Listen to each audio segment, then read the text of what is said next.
All right, welcome into another Future Stocks video interview, and joining me on Zoom here, Tyler's out in Arizona. Tyler Johnson, thanks, man. Appreciate your time today. Yeah, of course. This is like our 47th interview, so I didn't prepare anything. We're just going to talk some baseball, and we should be That's all right. fine. So we talked before we started, so I just talked with Andrew Vaughn about him being a golfer, and we kind of talked about he kind of downplayed his golfing abilities, but I know you're a golfer, but you seem to think he's a little better. Yeah, Vaughn's definitely a lot better. I'm pretty new into the swing of things. I used to golf a little bit when I was younger, and then I stopped for a period of time and started picking it back up. But Vaughn hits the ball a lot further, and his golf game is just more complete. So, but he's a fun guy to golf with. I enjoy going with him. You said some other guys pretty big golfers too? Yeah, I'd say Gavin Sheets and Mendick are up there.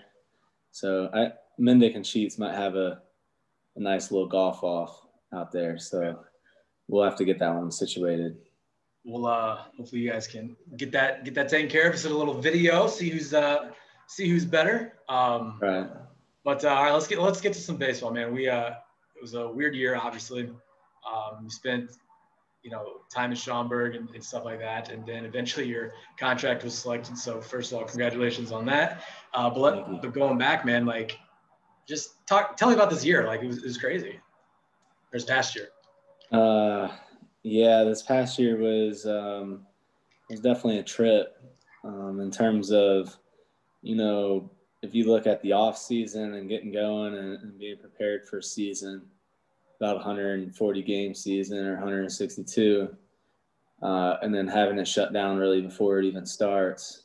And then the world goes into a quarantine. You pretty much stop all baseball activities. You don't really know when things are going to get picked back up. Once we started getting a feeling or a word, I was thrown into a net. There wasn't really anywhere you could go. I was able to squeeze in some places late, but, net and just self lifts were the way to go for most people, I feel like. And, you just were trying to scratch it together to be able to perform at a high level, and you kind of figured everybody else was on the same page. And so it was a grind there. And then once we started playing, it was gas pedal. So weird year, especially coming up, trying to prepare for it. And, you did what you could. Obviously the White Sox did a great job and had a successful season. We want to be more successful in the future. And, having this time and hopefully a normal year coming up, we'll be able to do that. So you mentioned obviously all the stuff you had to go through, but once you got to Schaumburg, I mean, you were there. It was nice being back with teammates and stuff. I mean, not the same as a regular season, but at least you guys were back together. I mean, a handful of you at least. What was that like for you? Yeah, it was good to go to a ballpark every day again. It was more of a comfort thing, and we felt safe. We had testing every day, and just being able to get out and play and have some competitive inter squads and everything and the opportunity to work on some things where it went a long way. So it was a good thing to be a part of. And, I don't know if you know this, but if you face Andrew Vaughn 100 times in a span of a month, you're bound to learn a lot about what your pitches are and how they play. So what's that like facing Vaughn then? Because I really got one story for you, and it's just so vivid in my head, and Vaughn will probably remember this, but it might have been like the 20th time I faced Vaughn that week. And, out of a 3-pitch mix guy, you don't have so many combinations and options to go to. And it was like first pitch, and he walks up to the plate, and I'm just laughing, and he's laughing because we both know I was just going to throw a fastball as hard as I could. And, it was just like few pitches like that, you know, they knew exactly what you're going to do, and you're going to do it anyway because it's your strength. So, you know, once you started pitching backwards off your strings, that's when things would go south. But obviously that's a good thing to get out of that comfort zone and be able to do that. So that's why I say it's good for development. But, you know, it was also sometimes you might as well just been standing up there giving them signs. Right. You know, it got to a point where I'm just throwing a pitch down the middle for Nick Madrigal just to try to get him the ground out because the dude doesn't swing and miss, and you just don't want to be sitting up there throwing 12 pitches to a guy that'll just foul stuff off. So that's funny, yeah. You definitely learn a lot about yourself. So, I mean, it wasn't just hitters. I mean, obviously you're there with other pitchers too. I mean, Garrett came in. Yeah. Who else was there? Flores was there. Yeah, we had a few free agent guys. Yeah. Drew Anderson, Brady Lale, Brian Mitchell, like some prospects. And was Jared there later? Yeah, I guess they were there shortly after I left summer camp out there in Chicago. So, I mean, obviously Jared Kelly and Thompson and Dahlquist, Danny DePico and Bennett Sousa, and Cody Medeiros. I might have just named the whole pitching roster. I think you actually did, because as you were naming them, I was like, okay. Then I was like trying to figure out. Yeah. It's like so narrowing who wasn't there. Yeah. Yeah. So obviously, a lot of those guys are my friends, and you know, it's good to be with them. You got to spend a lot of time with them, and it was a great conversation between everybody. You know, bouncing ideas off their head, and then watching Garrett Crochet pitch was something that you don't really see every day. I mean, the dude's no fans in the stands. Noon game throwing 100 miles an hour from the left side. It's just pretty crazy. Yeah, so you got to see some special things, and obviously, you know, Jared Kelly and Thompson and Dahlquist are special in their own right too. They're young guys, and they got a lot of feel, and obviously they pitched well against some of the system's best hitters. So it'll be a lot of good arms and stock systems. So I know as a fan, we're definitely excited for all you guys to get up there. You're back in Arizona. So I mean, what else do you do in your free time? Obviously, you're doing baseball stuff, but I think you threw today, right? It's on Twitter. Yeah. So you know, my morning is pretty much up until noon is dedicated for baseball. So I'll get going at about 8 and take the morning and you know, stretch. Do I need to do work out, throw?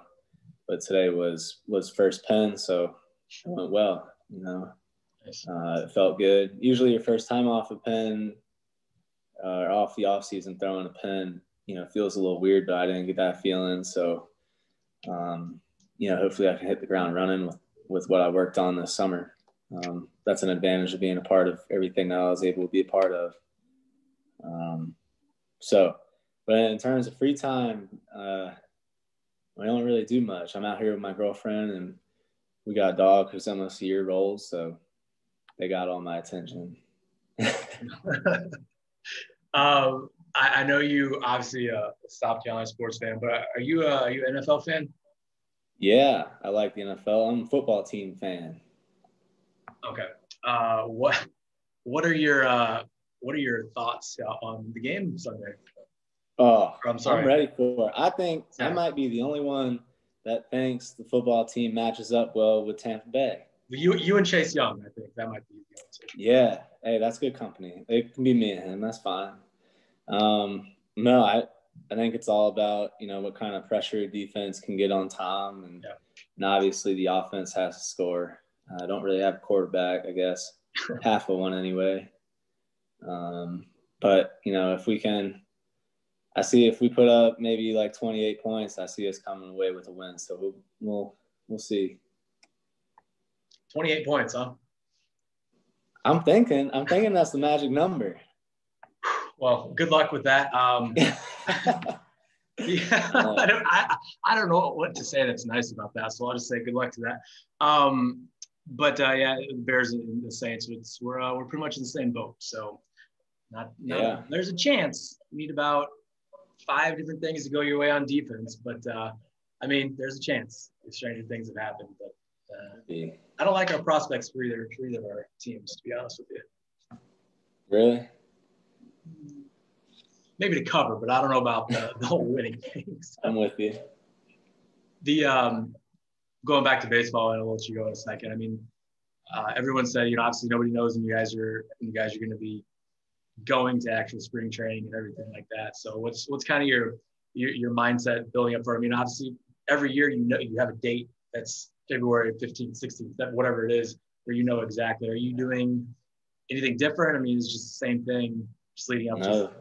I'm gonna do the exact same. I'm gonna be ready for the amount of time, or whatever time we had to be ready before, which is early February, and whatever happens, you'll have to reassess, obviously, but you can't. You can't assume anything. So everything's going to hit gas pedal here pretty soon, and I'm going to be ready. And if things get halted or whatnot, or whatever happens, we'll have to stay out here and kind of hit cruise control like we did in quarantine, part 1. But I think everybody's going to be ready to go when we're supposed to. I just remember you said that. So going back, you said, some things you did work on in the summer that you were able to pick back up today.